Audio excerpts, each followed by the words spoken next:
السلام علیکم ورحمۃ اللہ وبرکاتہ۔ میرے محترم دوستوں، بھائیوں، بہنوں اور بیٹیوں، آج میں آپ کے سامنے علامہ اقبال صاحب کے وہ مبارک اشعار رکھنا چاہتا ہوں جس میں انہوں نے مومن کی نشاندہی فرمائی ہے۔ آئیے پہلے کلام سنتے ہیں اور اس کے بعد اس کی تشریح۔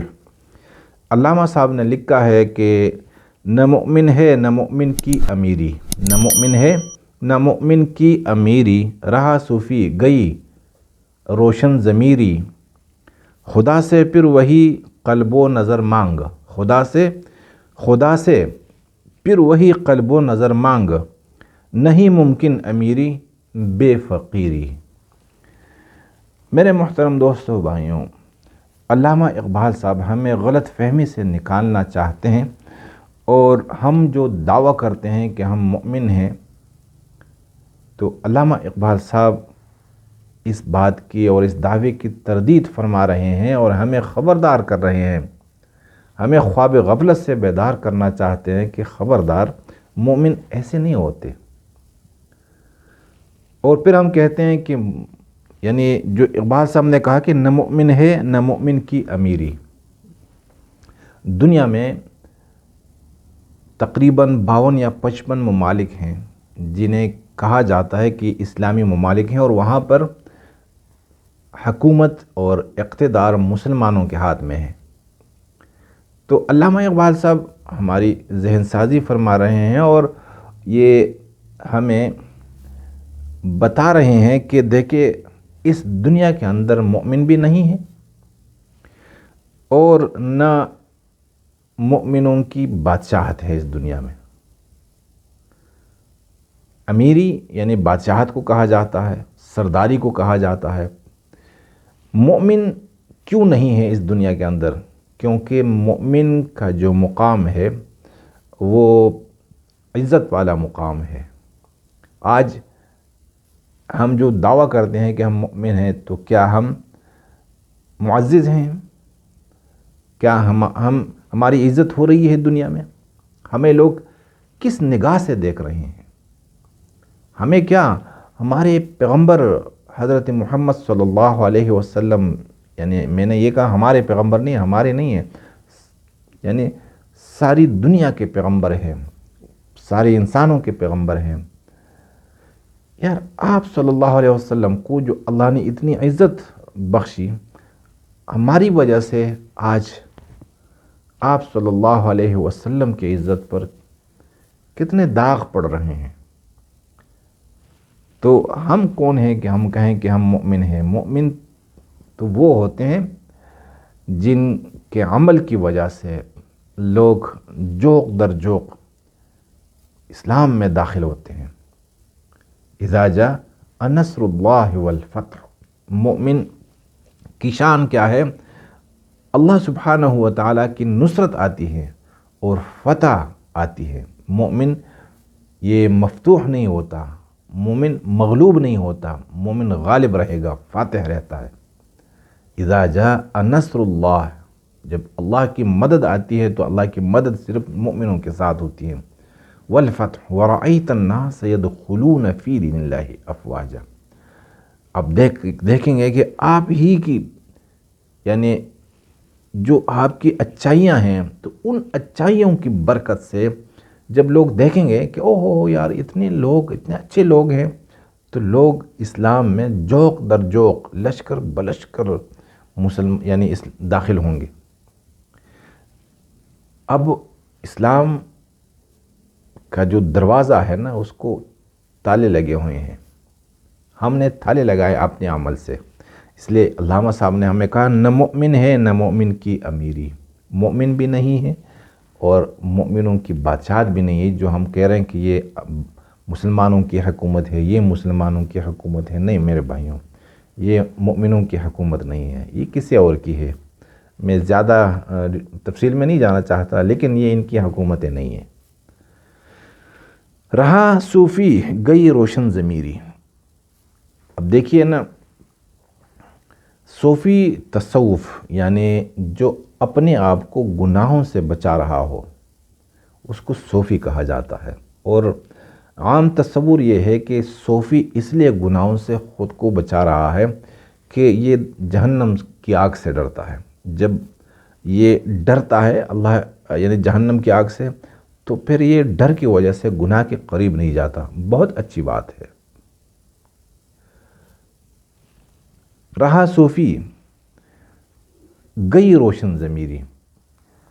اب ایک یہ ہے کہ ایک آدمی جہنم کے خوف کی وجہ سے گناہ کے قریب نہ جائے، ایک یہ ہے کہ ایک انسان اللہ کی محبت کی وجہ سے وہ گناہ کے قریب نہ جائے اور اچھائیاں کرے۔ تو اس میں اور صوفی میں کتنا بڑا فرق ہے۔ تو اب صوفی رہ گئے، پہلے صحابہ کون تھے؟ صوفی تھے، لیکن ان کے دل روشن تھے۔ کیوں روشن تھے؟ انہوں نے گناہوں سے اس لیے خود کو نہیں بچایا تھا کہ وہ جہنم سے ڈرتے تھے، نہیں، اللہ کی محبت میں مست تھے وہ۔ اللہ کی نعمتیں ان کے اوپر اتنی تھی کہ انہیں شرم آتی تھی کہ اللہ کا حکم وہ توڑے۔ تو اس لیے آج جو صوفی آپ کو نظر آ رہے ہیں، یہ صرف نام رہ گیا صوفی کا، ان کے دل جو ہیں وہ اندھیرے سے بھرے ہوئے ہیں، یہ روشن ضمیر نہیں ہے۔ خدا سے پھر وہی قلب و نظر مانگ۔ اقبال صاحب نے ہمیں یہ دعوت دی کہ اللہ سے پھر وہی قلب اور نظر مانگ، وہی دل اور وہی آنکھیں، وہی مانگ۔ نہیں ممکن امیری بے فقیری، یعنی کون سا قلب؟ صحابہ والا قلب۔ اور کون سی نظر؟ صحابہ کی نظریں، مؤمن کی نظر، مؤمن کا قلب۔ مؤمن کا قلب کیا؟ اللہ کی محبت کے نور کی وجہ سے وہ ہر وقت منور رہتا ہے۔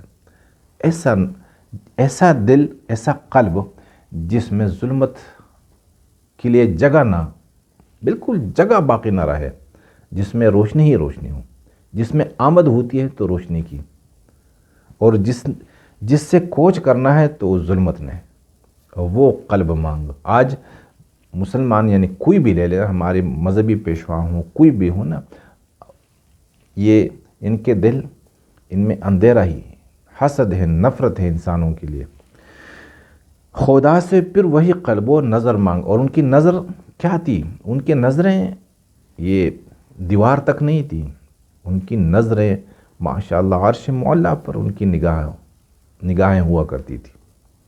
وہ انسان کو دیکھ کر کچھ نہیں کرتے تھے، ان سے جو کچھ بھی ہوتا تھا اور جو کچھ بھی وہ کرتے تھے، وہ اللہ کو دیکھ کر ان کی نظر اللہ کی ذات پر لگی رہتی تھی۔ تو کون سی نظر مانگنی ہے؟ صحابہ کی نظر، مومنوں کی نظریں، اور دل بھی ان کے۔ نہیں ممکن امیری بے فقیری۔ اب اگر کوئی کہے کہ بھائی میں امیر بن جاؤں، تو یہ فقیر بننے کے بغیر ہو نہیں سکتا۔ یعنی آپ دیکھ لیجئے، ایک واقعہ میں آپ کو بتاتا ہوں، مثال سے سمجھا رہا ہوں۔ حضرت موسیٰ علیہ السلام 40 دنوں کے تھے کہ اللہ کے حکم سے ان کی والدہ نے پیٹی میں بند کر کے نا، جو باکس ہے نا، صندوق میں بند کر کے نہر کے حوالے کر دیا۔ اب وہ صندوق گئی فرعون کے گھر پہ، فرعون نے کھولا تو موسیٰ علیہ السلام یعنی چھوٹا بچہ۔ بہرحال آپ کو قصہ معلوم ہے، فرعون نے بیوی کے کہنے پہ ان کو گود لے لیا، اور وہ شہزادی کی حیثیت سے بڑے ہو رہے تھے، جوان ہو گئے۔ اللہ نے ان سے کام لینا تھا، امیر بنانا تھا۔ تو کیا اس طرح ممکن نہیں تھا کہ یہ تو تھے جانشین فرعون کے نا، انہوں نے تو بننا تھا بادشاہ، کہ چلیے کوئی بات نہیں، فرعون کو مرگ دے دے، طبی موت اللہ دے دیتے، اور تخت پر موسیٰ علیہ السلام بیٹھ جاتے۔ کیا ضرورت تھی اتنی جنگوں کی اور اتنی کشمکش کی؟ کیا ضرورت تھی اتنی مشقتوں کی؟ نہیں ممکن امیری بے فقیری۔ اللہ سبحانہ و تعالی حضرت موسیٰ علیہ السلام کو مومنوں کی امیر بنانا چاہ رہے تھے، اور اس کے لیے جو شرط ہے وہ فقیری ہے۔